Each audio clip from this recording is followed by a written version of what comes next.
One. What's up, Browns fans? Welcome back to another episode of the Dawgs podcast. I was not late today, as a matter of fact. I was here exceptionally early for me, but then we just had to get set up, and we don't really prep for shows great, so we do it like right before the show. I know that probably comes across shockingly. You could tell in our content. Sometimes we prep a little more, but when it's a week like this where there's not a ton of like, this is kind of like we'll show up and we'll figure it out. We'll talk about. There'll be some things to talk about. Talking and yeah, stuff. We'll figure it out. Yeah. The chat will help us out. But yes, I was here on time, so give me a break. This will be my last day in glasses, hopefully getting my contacts again tomorrow. So I know all you guys have just been really enjoying my glasses look. Yes. I've been looking extra smart. Sophisticated. Yes, very sophisticated. Yes. But this time has come to an end, and I couldn't be more excited. We scrapped together, I think, a pretty good episode for you guys here tonight. Cleveland signing a guy from the Jets, Cleveland guy coming home. We got a voicemail to get to from overseas. Talk a little bit more about Cleveland City Council and kind of how they're playing this stadium situation. And then I think it was CBS Sports or somebody put out a top 10 coaching list that we wanted to get into a little bit. Was it CBS Sports or no? It was Pro Football Network. So I don't know how legit they are, but they put a list out, so we're going to talk about it. Yeah. It's about the effort. we haven't done really many lists this year. I feel like every offseason we dive into some of these lists. Yeah. So I guess this is kind of early for a list, so I'm happy they did this early, and I'm happy we're going to get into it. But there's some stuff to talk about on there. Before we jump into the whole episode, though, remember, if you want to get your voicemails on the show, head to thedawgspodcast.com, tap leave voicemail. You can find us on all the major social media platforms. Just search at the Dawgs Podcast.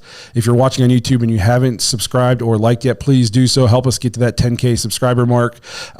We want to try to get there before the start of the next football season. I think it's a lofty goal, but with your guys' help, we can get there. So we appreciate anybody who's already subscribed, and if you haven't done so and you like what you're seeing, please subscribe. It helps us out a ton.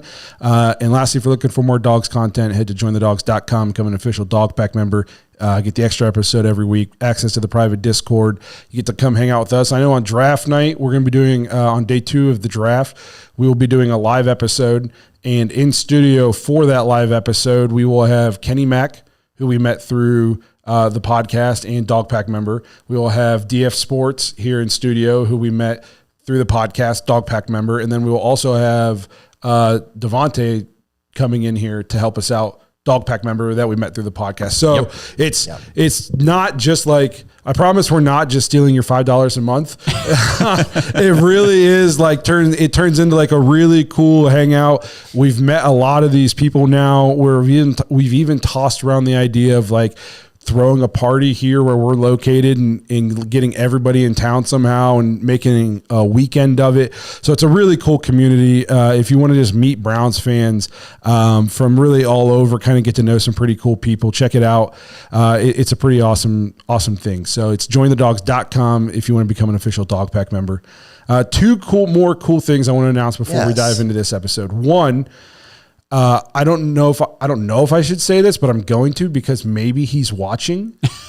But yes. I just on a whim, I messaged Mo Hurst on X, formerly known as Twitter, just saying, "Hey, what's up? It'd be awesome if you came on the show sometime," because he follows us for some reason, which I thought was crazy.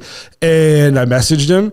And he messaged back, was like, "Hey, let's make it happen. I love the show." And I was like, "Get the fuck out of here. There's no way this guy's actually..." So if you're watching right now, Mo Hurst, and you watch, it's literally like the coolest thing that's ever happened to me. And it's awesome. And there's a chance we'll have Mo Hurst on. If we don't have him on, it is what it is. He's a busy guy, and we completely understand. But in case he was watching, I wanted to give him a shout out for just like following and being involved somehow, because it's so awesome to have a Browns guy who follows us and says he enjoys the show. It's like a dream come true. So if you're watching, Mo Hurst, we appreciate it. And if we can get you on sometime, we're looking forward to it.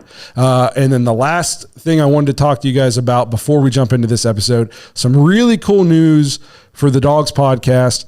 We have partnered with Kittle's Pub in Greene, Ohio. So if you're local to Tuscarawas County, Stark County, Summit County, even probably over to like Wayne and Carroll County, if you're local to Cleveland within like an hour, you know where Greene, Ohio is.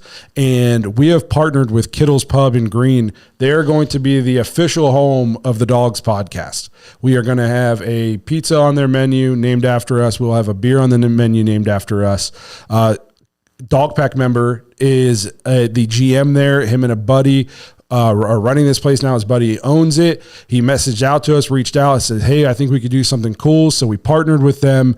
If you go into there right now, again, it's Kittle's Pub right off the Maslin Road exit right there in Greene, Ohio. And you go in and you mention the Dawgs podcast. Say, hey, I heard about you guys on the Dawgs podcast. You get a free appetizer with an order of an entree. The food, if you check them out on Google right now, it's all 5-star reviews. They just opened like a week or two ago, and it's been crazy successful, nothing but great reviews. We're super pumped to partner with a local place that's, within earshot of Cleveland. We're going to, hopefully do like a watch party there at some point. We will be there popping in, watching games, hopefully throughout the season, meeting people. It's almost, instead of like, they have Browns backers bars across the country, this is going to be like our very own Dawgs backers bar. I like that. Yeah. So it's a very cool, I think it has a chance to be a very cool partnership. We need you guys to go visit, go say what's up, say you guys heard about them from the Dawgs podcast, go try the food. They're great guys. We've met with them a couple times now. Like I said, Nick, the one guy who's in the Dog Pack, he's been in it for years, super cool guy, vet. He's just a really down to earth, cool guy. He reached out to us about doing something cool. We're super excited to partner with them. So again, go check out Kittle's Pub, Greene, Ohio, right off the Maslin Road exit. Tell them you heard about them. You heard about them from the Dawgs podcast. Get yourself a free appetizer. We are going to be meeting up with them in the next couple of weeks, and we will have that. We're going to make a pizza. I think it's going to be a buffalo chicken pizza. We're going to go check out the beers that they have. We're going to try one. They're going to name one after us. So it's going to be super cool. We're actually going to put out the details of a naming contest in the next week or so. We got to put those details together. We're going to let you guys name our pizza and our beer. Then we'll have you guys vote on, we'll pick like our 4 or 5 favorite submissions, and then we will have you guys vote on which one is the favorite. So we're going to get you guys involved, obviously. So I think it's going to be something really, really cool for the Dog Pack, for anybody who's not in the Dog Pack, but you're an active listener on the show, and to really anybody local to Greene, Dover, Philly, Canton, Akron, Cleveland. Really cool place to go hang out, watch a Browns game, and run into us sometime, hang out with us. So again, Kittle's Pub, Greene, Ohio, right off the Maslin Road exit. Go check them out. We're very excited to partner with them. So diving into this episode, I guess the first player relevant thing of the only player relevant thing of the week so far, the Browns have signed special teams ace Justin Hardy from the Jets. He's been a Pro Bowl special teams player. Like you guys mentioned before the show, he was the one when we played the Jets late in the season last year. He told Joe, go win it all for me. He's grew up a Browns fan, Cleveland guy coming home. I think it's a pretty cool signing. Absolutely. Yeah. I mean, anytime you have the opportunity to sign a Pro Bowl player like that, it's a big addition to the roster, but then for the hometown aspect of it, very cool. Especially Cleveland fans, I love hearing Cleveland guys talking about coming home now and they want to win a championship for the city. I love that. So for me, big win. It's awesome. Yeah. So, I mean, he's listed as special teamer, primarily cornerback. Potentially he can play some wide receiver if need be. Do not expect this guy to do anything but special teams, though, unless really bad things befall the Browns, because I had this stat he's played 7 seasons so far in the NFL. In just 2 of those seasons has he ever logged any defensive snaps. He only has 116 career snaps playing defense, but he has 2,104 snaps over his career playing special teams, and I think this is a key signing. Last week we talked about the new kickoff rules. Yeah. Mm-hmm. And how kickoff is now a play. It's an important play, not just a booted to the end zone, run down the field for some cardio and then bring the offense out. It's actually going to matter more now. So this is a key signing, I think. I mean, Andrew Berry and the Browns being able to bring in these types of players to fill specific roles. You don't get these types of players, 5, 6, 7 years ago. He's a Cleveland guy who wants to be here. It's always great for the locker room, for the culture, to have guys who want to be here, that kind of thing. I also like how Andrew Berry is taking the rule changes serious. You know, like you said, it is a play that is going to matter. And we talked about on our episode last week about how if you have a returner who's explosive and has, you know, crazy high acceleration, can go from 0 to 60 real quick, how much it can be a weapon. Well, teams are going to have those guys. You're going to need some way to nullify that now on your kick coverage, that kind of thing. So I like how AB is not just resting on like, it's not going to change the game that much. It's not a big deal. We don't need to address that. We'll be fine. No, he's addressing it head on. He's being proactive instead of reactive. And he didn't just go out and sign a nobody. He went out. He's made a Pro Bowl career out of being a special teams player. So I think it's a really good signing by the Browns. Yeah, I love it. There's nothing bad to say about it. Agreed. So that will take us. We have a voicemail. So that was a guy the Browns signed. The Browns also tried somebody else out from a completely different sport. So we had a guy call in, kind of talk about that. Hey guys, my name is Keane. I'm calling from Dublin in Ireland. I'm just wondering if you've any thoughts on the international pathway program players and just something that's come in from them. I know there's the Irish guy that's after signing with the Saints and the Welsh lad with the Chiefs. I know the Welsh lad says with the Browns, but signed with the Chiefs. But been listening for a couple of months now. Really love that, just how open you are and how fair you are with everything. But yeah, perfect. Let me know what you think. Justin, this is more in your native tongue, I believe. Correct. Yeah. So I've been asked to translate this for my fellow podcasters as someone from the United Kingdom. This is straight English to me. This is nothing. So basically what he said, he was like, "Hey Blake, you look great. I've noticed your weight loss. You look wonderful." Oh, thanks. He also said, "Josh, you have just a glow of a newly married man. And you also, there's just, maybe you've been working out. You look a little jacked a little bit." He told me, "Hey, nice beard. I hope everything goes well in life." And then he touched on a couple of things. And that was basically the international players pathway. So basically what it is this is a program the NFL started where guys internationally are able to come in. It's like a 10-day camp. It's basically like a combine. They do the 40-yard dash. They do all the metrics, interview, and then they have the opportunity to sign with a team after it, which is pretty cool. Before the show, we were talking about, the guy he was talking about. I believe he's the Welsh kid. His name's Lewis Rees-Zammit, rugby player, like top of his game right now. Like this dude, you watch his like rugby film and you're like, holy crap, like this dude's got some wheels, he's explosive. Obviously way different rules, way different game. But like we were talking as far as like 40 speed and stuff like that. And like the guy's 6'3", 209 pounds, like going to a team with Kansas City where there's, the depth chart at wide receiver / running back, there's a role there, especially for kickoff. You have the new rules, a guy that can get into space and is explosive and is fast. We said he ran a 4.44 40, which is like, that's pretty good, for a 6'3", 209 pound guy. His 100-yard time was like 10.4. You're like, okay, that's pretty quick. Like for a reference, Tyreek Hill runs it in like, I think 10.15. So this guy's got like speed like Tyreek Hill in a 100-yard dash, which is, I think this is just kind of like you're going to see the importance of like a return player like that, where a guy, like we've said, get him in space and he's explosive and can make some plays. But it's kind of a cool program. He's top of his league basically in rugby. And it's like the Gloucestershire League or something like that. Mm-hmm. I'm not a huge rugby fan. I don't really know too much about rugby. I just know if you're playing rugby, you're tough. You're fucking man's man. Yeah, right. That's where I'm at with it. Which is why you're going to be disappointed when you come to the NFL. But so I mean, for him, he's a top of the line player, in this league, and I think this is something kind of cool. It's very, and he's coming in basically as a rookie, So very, very interesting for translation there. I think it's key.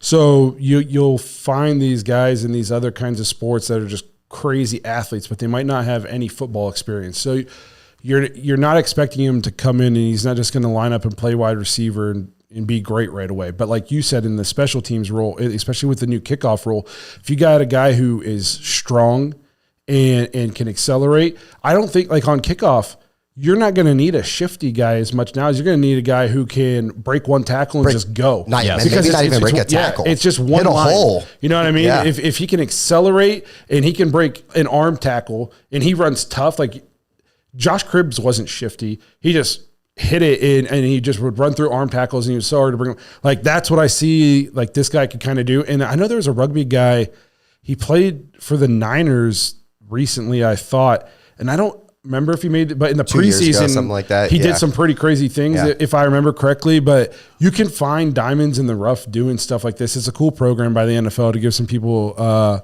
outside the sport a shot. Yeah. And it gives teams a chance to try to, find a diamond in the rough somewhere, a guy who can contribute that you might not find somewhere else. Because like, there's no doubt there's freak athletes in all the different sports. Oh, yeah. And it's a free roster spot, basically, with this program. It's an extra roster spot going into training camp. So there's not like a whole ton of risk, in doing this. By the way, thanks for the voicemail. And I want to hear, we got to get that guy in the dog pack because I want to hear him and Pastor Rob talk. Yeah. I got you guys. We have I'm gonna another be dog pack member from Ireland. Yeah. I'm going to be like, Or Scotland, sorry. Yeah. yeah, I'll be like the UFC guy behind the fighters. And he's like, they're done talking. He's like, I'll be that guy. I got this. Yeah, we'll have to get you in the dog pack, man. It's a good time in there. Again, we appreciate the voicemail. You said you've been listening for a little bit now. We appreciate the support. Again, if you want to get your thoughts on the show, just head to thedogspodcast.com, tap leave voicemail. We love getting your guys' thoughts, especially in the dead of the off season here where content is limited. So give us something to talk about.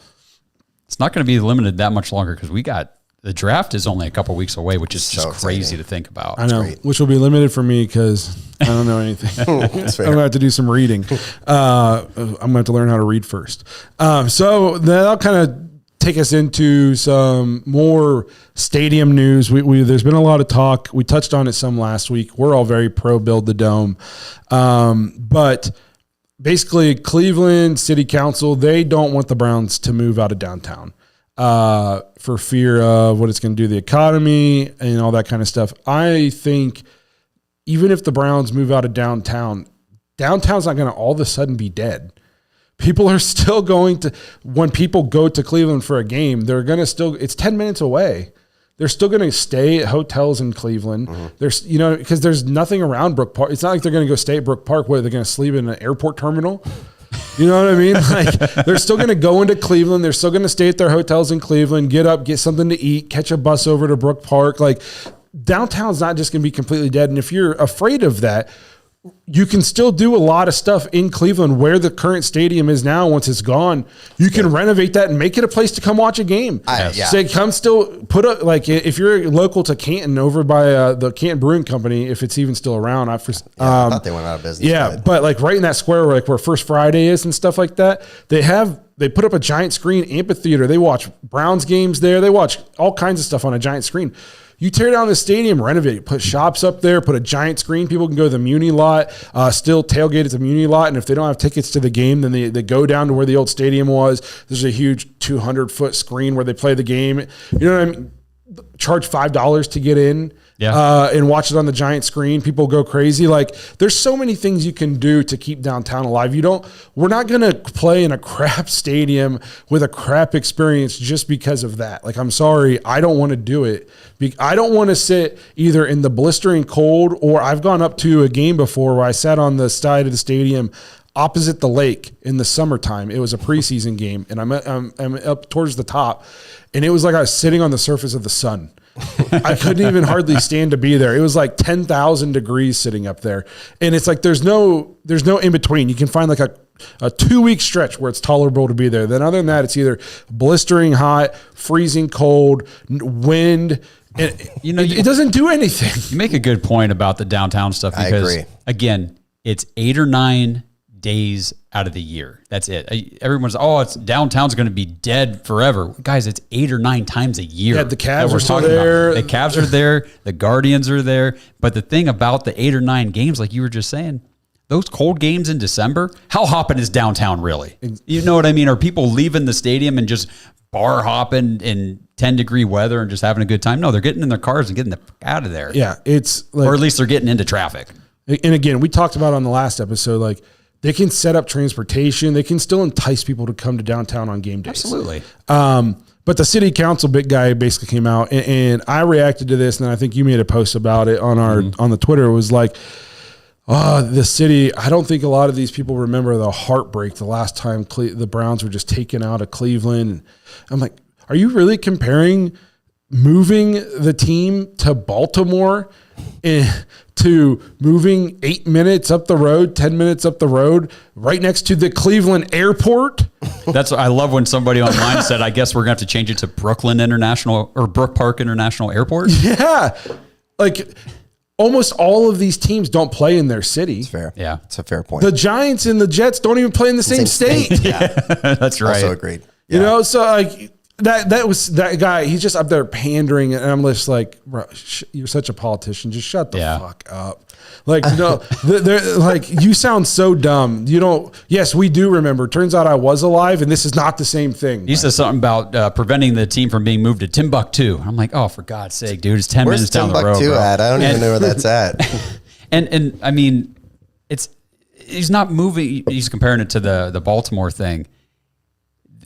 They're trying to create a brand new state-of-the-art facility to highlight and celebrate and bring everybody together in a great place for the Browns, for the team that we all root for. You think if we host a Super Bowl or the Final Four or a national championship game, you think the Cleveland's not going? You think downtown Cleveland's not going to see any of that if we start hosting these huge events just because it's 10 minutes up the road?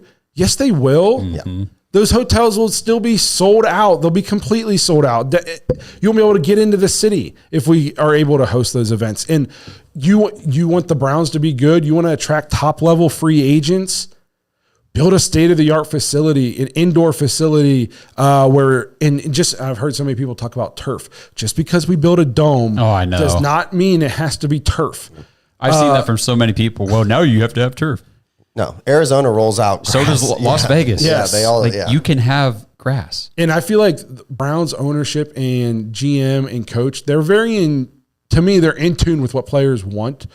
And to me, there's no way they would build a dome and put turf in it. No. I think there's almost a 0% chance there'd be turf. I would almost bet my paycheck that it's going to be a dome with grass. Mm-hmm. Yep. So that's not something we have to worry about. But you want to attract high-level free agents, high-level coaches, all that good stuff. Don't play in a dump. And you can. The stadium looks great. It looks great from afar, but don't look too close. That's the way the current Cleveland Browns stadium is. It's lagging behind. Look at how far technology has come since the stadium has been built.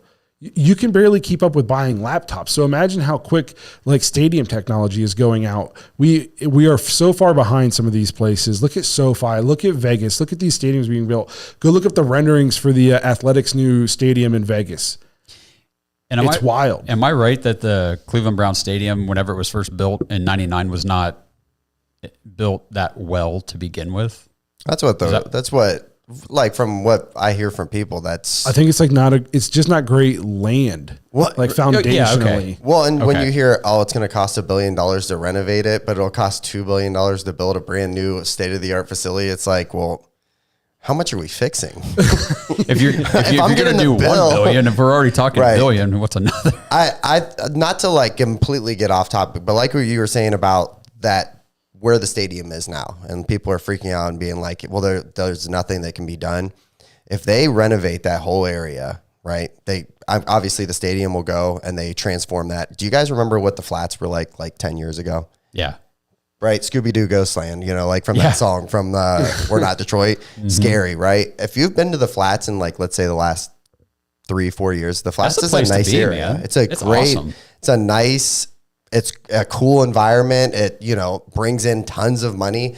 There's no reason why they can't do something like that, especially it's lakefront. This isn't like this. They're just going to knock the stadium down and then there's just going to be this big pile of just rubble sit there for the next 40 years of our life. Like it's lakefront property. Like they've been wanting to renovate that area my whole life. Even with the stadium there, they've always talked about revamping that area, and they've done little things here, like the park with the courthouse and all that stuff. Yeah. So like, to me, I don't think like it's like, oh, well, it's this stadium or nothing. Like, you know what I mean? I think it'd be cool to be in a dome. I've been to freezing games my entire life, Have you ever been to a game in a dome? I don't think so. It's awesome. I don't believe I have. I went to the Ohio State-Wisconsin Big Ten championship game a few years ago.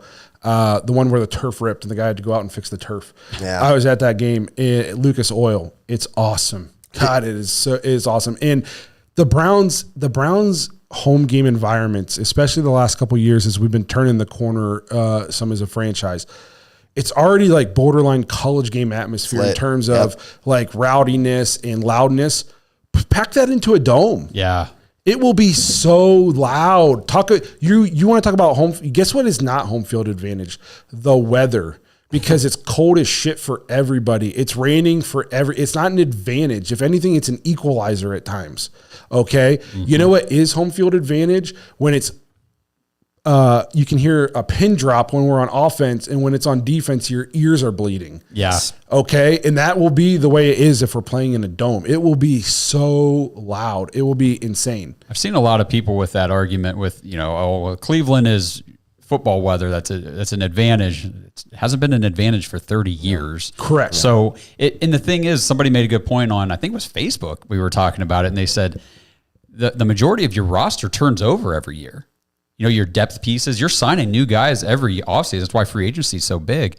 It's not like it's a high school team where these kids have grown up from middle school on up or even younger playing peewee in these cold elements and all this stuff, and they're built for this. Yeah. These guys are coming from all over the country all the time. There are guys on our team who'd never seen snow before they got to Cleveland. Exactly. Yeah. Exactly. So it's not an advantage. It's not an advantage. And that whole argument is wild. I've argued with guys over the past couple of weeks too about it, like where they're like, well, we have Nick Chubb and this, high powered, like we can just run the ball. I'm like, well, look at the rest of the teams in our division. It's not like they're not lacking those players too. Like Derrick Henry's in Baltimore.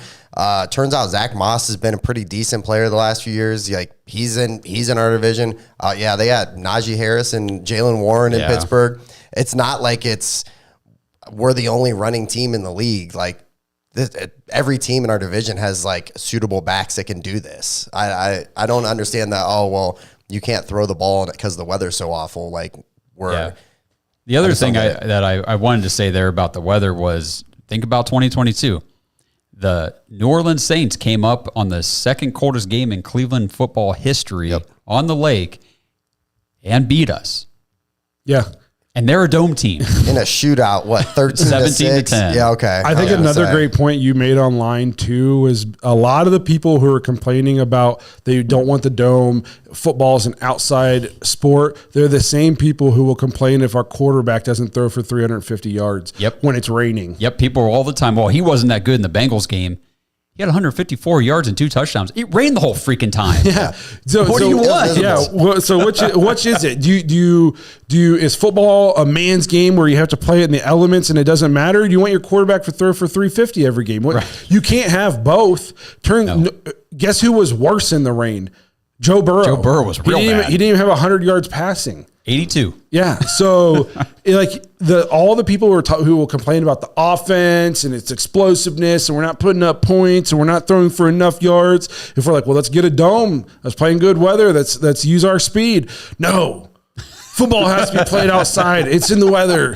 Quit being pussies. AFC North. Like AFC North football. Yeah, exactly. And I'm like, AFC North. I'm like, oh, boy. There's such a contingent of just, I'm trying not to be too mean to people, but I just don't understand how people can't put the context together. Like that just made sense to me. You can't come out here and demand that your quarterback has these amazing games and yet demand that he also plays in freezing cold and snow and rain and monsoons. I mean, the year that what year was that? 21, I think. You went for like 2 or 3 straight home games that were just worst. So I can remember them. It was the Raiders, Philly, right? No, it was Philly. Yeah, Philly. And it started off raining, and then it turned freezing, like freezing rain through the third quarter, and you couldn't even. It was literally the most painful game. To this day, it's one of the most painful games I've ever sat through.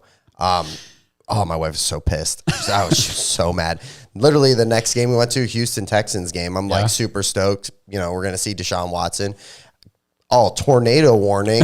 We got evacuated down into the bowl and we weren't allowed to be in our seats. And then the game after that, there was another one. It was the Raiders. Was it the and it was Josh Jacobs beat us up. Yeah. Yeah, it was negative 88 degrees or something stupid. Yep. It's wild to me. Like, come on, guys. If you're saying you don't, I guarantee you, if you're super anti-dome, the first time you watch the game in the dome, you're gonna be like, Okay. This is cool. Yes. I also said a lot of the people that are saying, "Oh, football should be played in the elements. It's a man's game." Blah blah blah. They won't go to the game. They in the won't go cold. to the game when it's cold. They're the guys sitting at home on their couch on Sundays, watching the people in the stands, going, "Can you believe these idiots freezing their asses off up there today?" I'm that idiot. It's the I'm same that dumb people who idiot. like watch some dude and be like, they're like sitting there eating Cheetos off their chest and they can't walk. And they're like, that guy sucks. Make the play. Yeah. You can't run faster than that. I am that guy sometimes.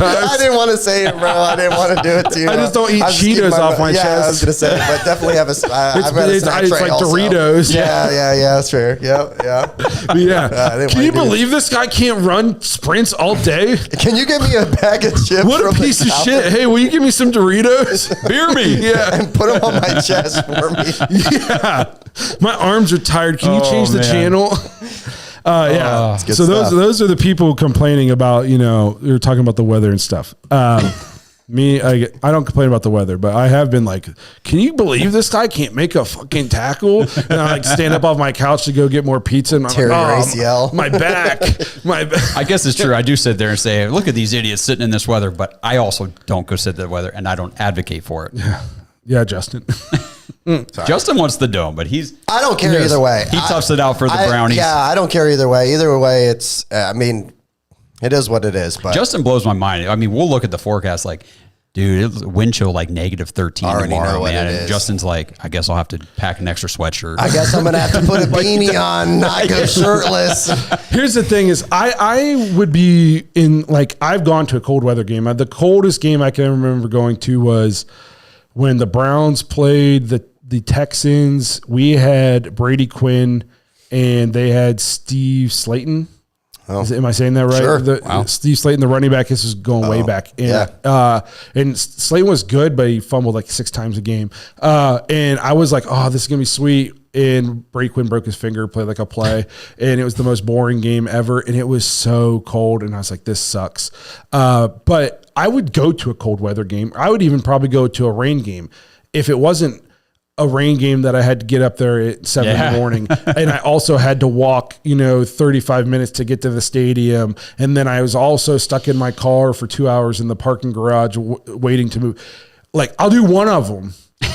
You know what I mean? But the combination, if I'm going to go sit in the freezing cold and get rained on and all this stuff, then when I get in my car, I want to pull out and go home. Yeah. I don't want to, now I'm sitting in my car freezing cold yeah. for But 2 you're hours. not going to go frequent every establishment in downtown Cleveland to help build the economy. What do you mean you're getting in your car and going home? Yeah, You that's a good definitely have point. to. There's got to be preparation. If you just roll up, in jeans and tennis shoes and a hoodie, it's gonna be miserable. You better bring a poncho. You better bring a jacket. Somebody says, build Cleveland, stop being. Yes. Yes. I feel like there are just so many Browns fans, like old school Browns fans that are just stuck in 1980. Well, and they're the ones that probably keep saying, fire Barry, fire Stefanski. They can't do anything right because they're just so, and that's what sucks. The change now is stability versus turnover constantly, and they can't handle that change. The people who complained my whole life about how we couldn't keep a coach and are now the Yes. people that we have a coach and we have a GM that they want to get rid of them because we're not, what have they done? I put it on. I talked about it. They're on par with basically the rest of the league. Postseason success will hopefully come. Go find me the coach and GM that just in their first year went to the Super Bowl. Yeah. You know what I mean? Like, And it's not like they inherited the best situation. yeah. So I had somebody try to say that they didn't take over a dumpster fire. Did Freddie Kitchens 131 was kind of bad. Yeah, but then they had They had two decent years. Like a 9 and 7 year, but then they went 6 and 10. Yeah. And don't tell me Cleveland wasn't a dumpster fire the Freddie Kitchens year. We won 6 games, which isn't good. We went 6 and 10. But on top of that, do we not remember Miles hitting a guy with the helmet? I was gonna- Freddie that's on mine. Kitchens wearing a shirt that said Pittsburgh started it. OBJ's dad. Yeah, and Joku can't get on the field and wants a trade. Do we not remember this stuff? Yes. It was a total circus in Cleveland when AB and Kevin came in. They had to stabilize the franchise in a year in which they had to meet players over Zoom. Couldn't even That's a meet him good in point. person. We couldn't even, you know what I mean? Like, and these are the guys you want to fire because they didn't win a Super Bowl in their first 4 years. Well, it turns out the rest of the league isn't winning Super Bowls in their first 4 years either. I went over it so many. The average coach win percentage is since like 1950 is 43%.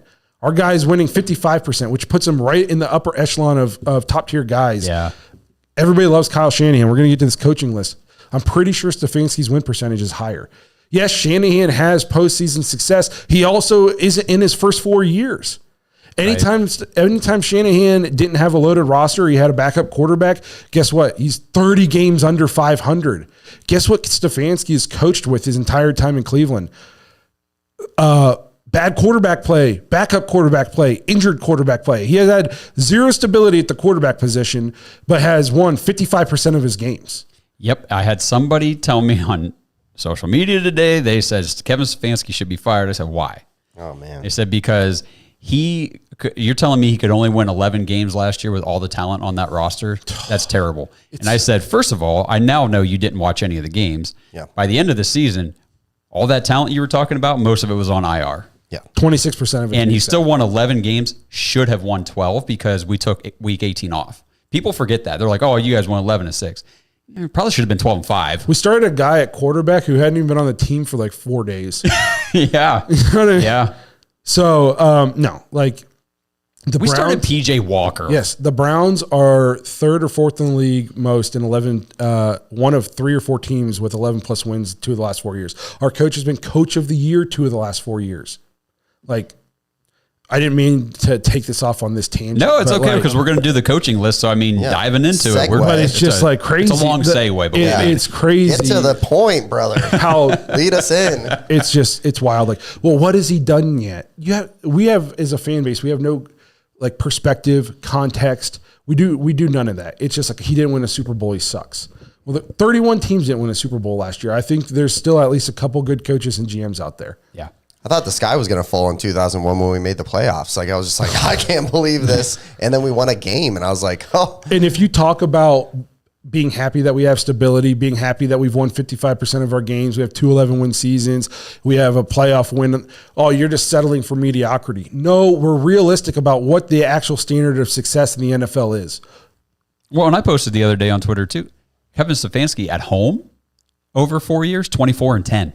Yeah. 24-10, 8-1 just this past season. So we got to figure out the road stuff. Yeah, but I mean, we definitely have to figure out the road stuff, but that home record is phenomenal. We take care of business at home, Yes. which goes to You're supposed to. changing the culture. Yes. It's not, you don't just come into Cleveland and get wins now. It's not a bye week if you're coming to Cleveland playing Cleveland. No. So we'll kind of segue into this top 10 coaching list, which I saw this like a week or so ago. And it's not the worst list that we've ever broken down on this show. Okay. But there's just a couple in here that made me scratch my head just a little bit. So they have the 2024 head coach rankings for the NFL. At 1, they have Andy Reid. At 2, they have Sean McVay. At 3, they have Kyle Shanahan. At 4, they have John Harbaugh. 5 is Mike Tomlin. 6 is Jim Harbaugh. 7 is Matt LaFleur. 8 is Sean Payton. 9 is Dan Campbell. And 10 is Mike McDaniel. I will live with everything 1 through 5 because I think those are all very good head coaches. Mm-hmm. Where you start to lose me is here at number 6. And don't get me wrong, I think Jim Harbaugh is a good football coach. Yeah. Okay. There's a chance he will be on my top 10 list in just 1 year. But I don't think you can take a guy who's been out of the NFL now for a while it took him a long time to get it right at Michigan. And sorry to any Michigan fans, he really started to turn the corner when they got caught cheating. You know what I mean? Yeah. And I understand they won it all this year, even after they had to quit their cheating. And he built the program up. They were definitely in dire straits, and he added a lot of NFL coaching. I think Jim Harbaugh is a good football coach. Do not take that the wrong way. But it's just hard for me to put him in the top 10 of NFL coaches right now. He hasn't coached in the league in so long. You have no idea how he's going to transition back into the modern day NFL. I mean, he took the league by storm with Kaepernick in like the read option. Guess guess what? That's kind of, That's what everybody does now. Yes. So that one, again, I think Jim Harbaugh is a coach. I just wouldn't put him in. It's too early to put him in the top 10 for me. Matt LaFleur. People want to talk about they did win a playoff game this year. But he came off, he had Aaron Rodgers for 2 years, back-to-back 13-win seasons, bowed out in the playoffs. Okay. So if you think Matt LaFleur is a good coach, you have to think Kevin Stefanski is a good coach. Sure. Dan Campbell or Sean Payton. What are we doing? Listen. What are we doing, guys? I feel like, so before he got hired in Denver, I would have definitely said, I wouldn't have put him on a top 10 list for the same reason I wouldn't have put Jim Harbaugh on a top 10 list in this first year. But the way he has handled Denver, to me, I mean, maybe he'll prove us all wrong, but it has been a little bit circusy. And douchey. Since he's taken over in Denver. Yeah. He's been a little bit of a D-bag, even when it comes to talking about the former coaching staff. Yes, that's what I was going to say. Absolutely. I feel like the way they did Russell, even if you think Russell can be corny, okay, and maybe he's a little bit fake, he's still a guy who's won a Super Bowl, been to 2 Super Bowls, won a lot of games. He's a professional. And by all accounts, he might be corny, but like a decent dude. Okay. And then decent quarterback. Yeah. And then he wasn't the reason you guys were sucking last year. He put up comparable numbers as some of the top quarterbacks in the league last year. And to tell him you have to waive this, even though we agreed to it in the contract or we're going to bench you. I just feel like they did him so dirty. And Sean Payton is a huge reason behind this. Everybody talks about how much like he didn't like him. And then you start to look and it's like what he had all of his success with Drew Brees. And then Breeze left, and the Saints pretty much fell apart. Fizzled out, yeah. Okay, fizzled out. Which is fair. And then his 1 year in Denver has been a little bit of a circus act. So that is a little bit of a stretch to me to put him at top 10. I guess what's the criteria? Are we talking about career? Because if we're talking about career, okay. But if we're only talking about like last 5 years, none of these guys, so you got Andy Reid, McVay, and Shanahan. Nobody else has any postseason success. None. Sure. So if all these guys are considered good coaches, they've done nothing postseason-wise in the last 5 years. Then you got Dan Campbell, I think, is a very good head coach. He can be, I think, he can be a little reckless in terms of his decision-making, but I also think that is what has turned him into a good coach in terms of his players buying in and making the culture and being like the tough, gritty team they are. They're tough to beat because he takes those risks. Yes. So it can come back to bite him, but I also think it's a huge reason why he's turned it around there. So it's a little bit like rocking a hard place. And then Mike McDaniel.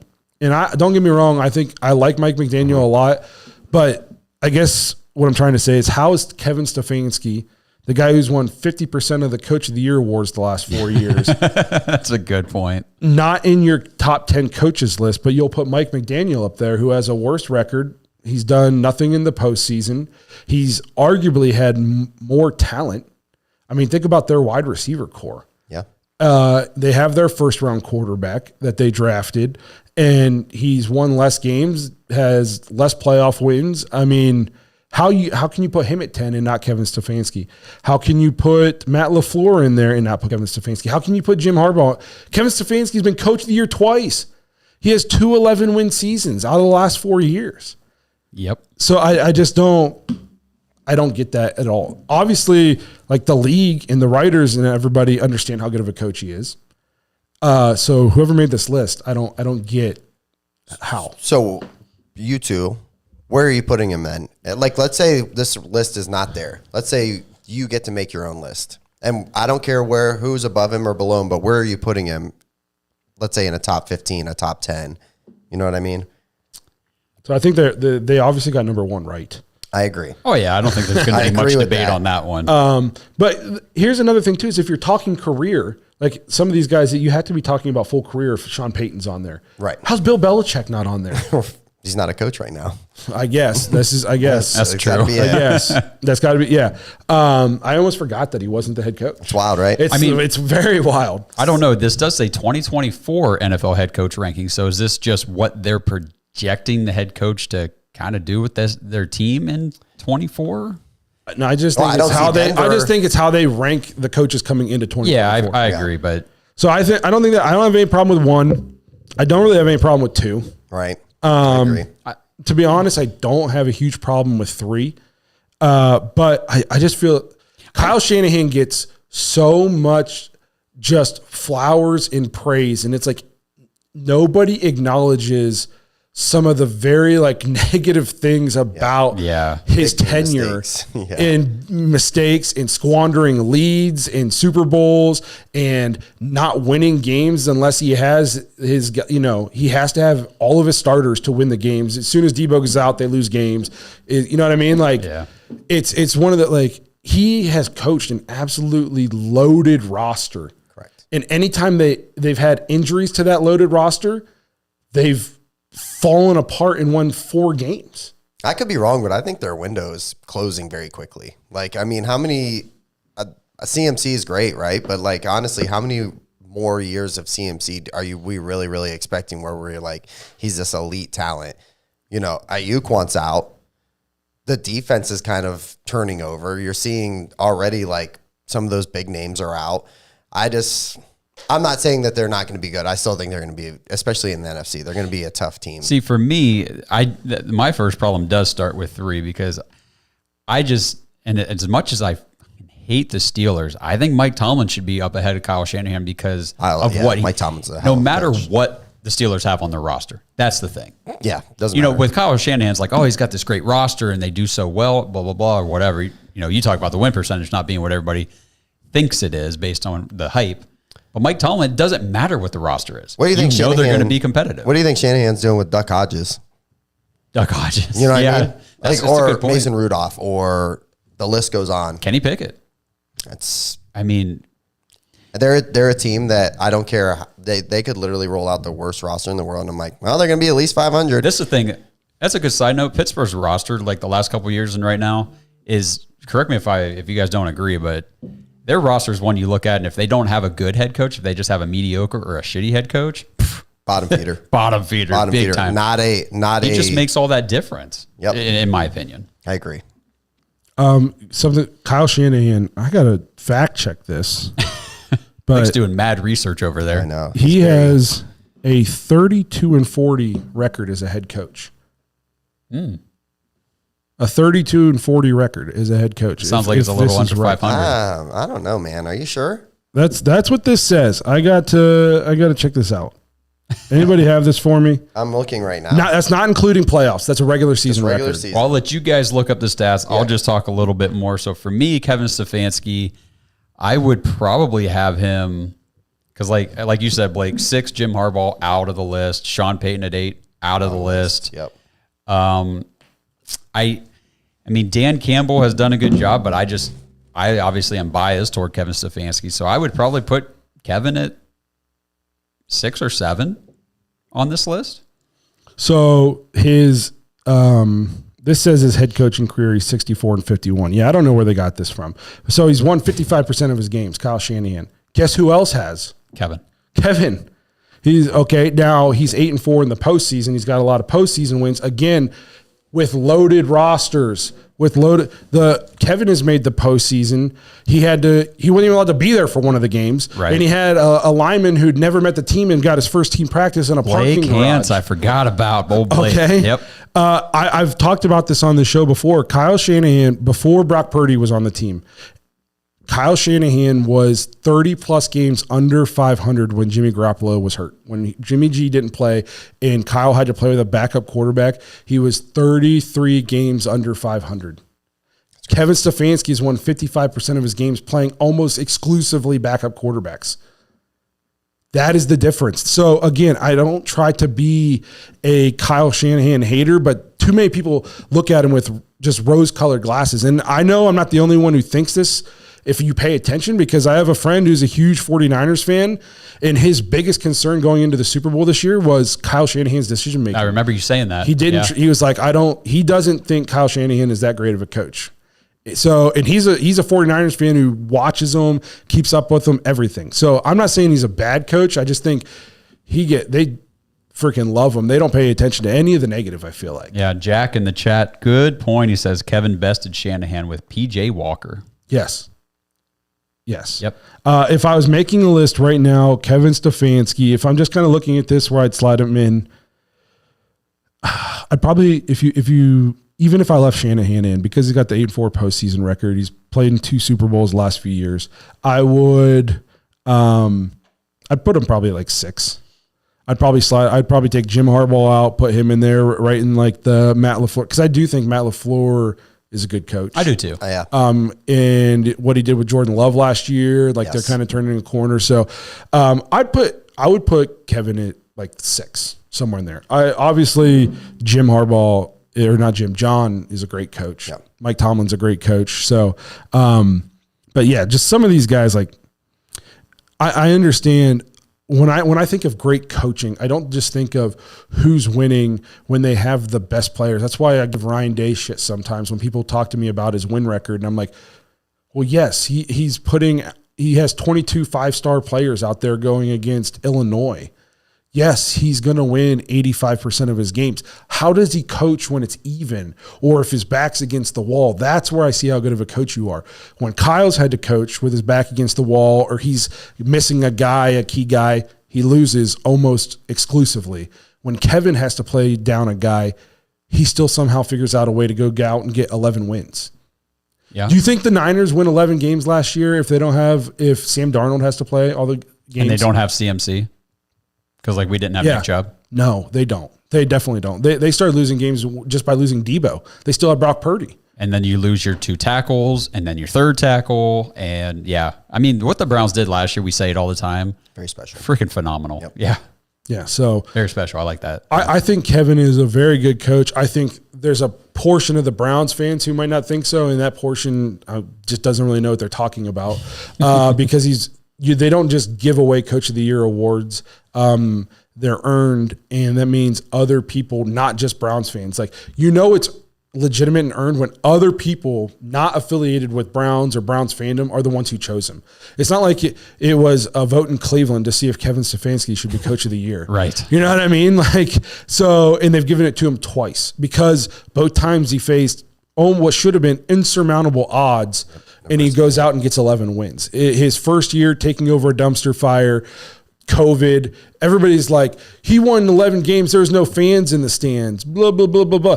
Okay, so there was no fans in the stands. That made having to coach over Google Meet easier. That had to make going out there and playing with a guy who had never met your quarterback before until 10 minutes. That made that easier. What about that Jets game whenever we had no wide receivers? Yes. The entire people forget this. The entire wide receiver core was out for that game because somebody was exposed to COVID or whatever. Yes. We had nobody. Jarvis. Yeah. So that was basically the first game Jarvis had ever missed in his career, wasn't it? Basically an automatic L. Yeah. We were basically handed by the league a loss before we even went in, and we still won 11 games. And we still almost won that game, if you remember. Yeah. It was a close game until I want to say early 4th quarter.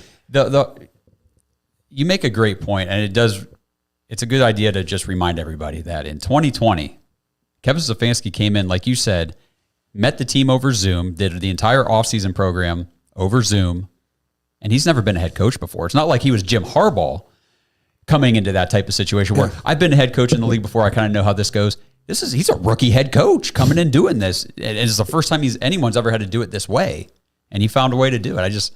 I don't know. I think he's a very smart guy, and I think he can adapt, and he's got it going on. And here's some people will give us shit online for defending Stefanski, saying he can do no wrong in our eyes and all this stuff. No, we're pretty critical. We've been critical of Kevin Stefanski before, but here's when you do enough good things and you do enough right, you start to earn trust. You start to earn some leeway in terms of, okay, he made this decision. He's made a bunch of good decisions before. So if he happens to make one bad decision, I will not crucify him because he has data and experience and knowledge, and he's built the trust with me that if one bad decision isn't going to ruin it. If he goes an entire season and makes 50 bad decisions and we go 2-12 or 2-15 because, okay, that trust will be gone. But he's earned the ability to make a bad call sometimes, just like every other coach in the NFL. We were very critical of Kevin even earlier this year, talking about, okay, some of these play call decisions in certain points of the game, what is he thinking? Is he making bad decisions? And we had Jake Burns come on, because we're not just going to sit around and continue to blame Kevin for things without, trying to figure out what's going on. Jake Burns comes on and tells us, based on film study, all this stuff about Kevin. Yeah, he's running kind of an antiquated offense, but if you go back and look at those plays that we were questioning and criticizing, they were there. Yeah. The players watched every single one of them. Like Jake basically came on and was like, listen, in theory, these are working. So, which tells me it worked, but he was like, we need to spruce it up to get current. I think that's hopefully what Ken Dorsey And that's what the do. entire revamping of the coaching staff was all about. Yeah. Ken Dorsey and all these college minds coming in. I think 2023, as long as we keep healthy in the primary positions, 24, sorry, could be a very, very special year again. I agree. Yes. So we managed to fill up an episode. Yeah. Of course we did. We're the Dawgs. That's what we do. Yeah. So we appreciate you guys being here. We're going to wrap this thing up. I don't know. The chat seemed pretty lively. So as always, we appreciate anybody who was here. We're going to be doing hopefully some cool episodes coming up. Hopefully Mo Hurst will be on here. Knock on wood. Mo, if you're still watching, good for you. Thanks for being here through an entire episode. Kenny Mack, if you're in the chat still, I don't know. I haven't seen your name for a minute, but me and Kenny Mack are going to do a quick mock draft episode. Very cool. For Sunday, I think, is going to come out. Awesome. So we're gonna be doing some of that stuff. I'm currently thinking about my next solo episode idea. So if you have any ideas, drop them in the comments. Don't miss Blake's take. Somebody posted a comment and said that they added your last one to their favorites playlist or whatever because snap. of all the sense dropping you were doing. That's what I'm a sense dropper. A sense dropper. I'm a sense dropper. And not sense like money. Yeah, I don't have any of that. Yeah, right. So we appreciate you guys being here. Again, just last reminder before we get out of here, if you're local, go check out Kittle's Pub in Green, Ohio. Tell them you heard about them from us, the Dawgs Podcast. Get yourself that free appetizer. Check out the place. Super cool guys. Like I said, we've met them. And we're super excited for our partnership with them. I think it has a chance to be something really cool where we can come out and meet you guys in person and hang out, get some food, get some beer, watch football. So if you're in the area, go check them out. That's Kittle's Pub right off the Masson Road exit in Green, Ohio. Tell them we said hello. We appreciate you guys being here. And make sure you guys check out Josh and Kenny's episode on Sunday. Until then, have a good week.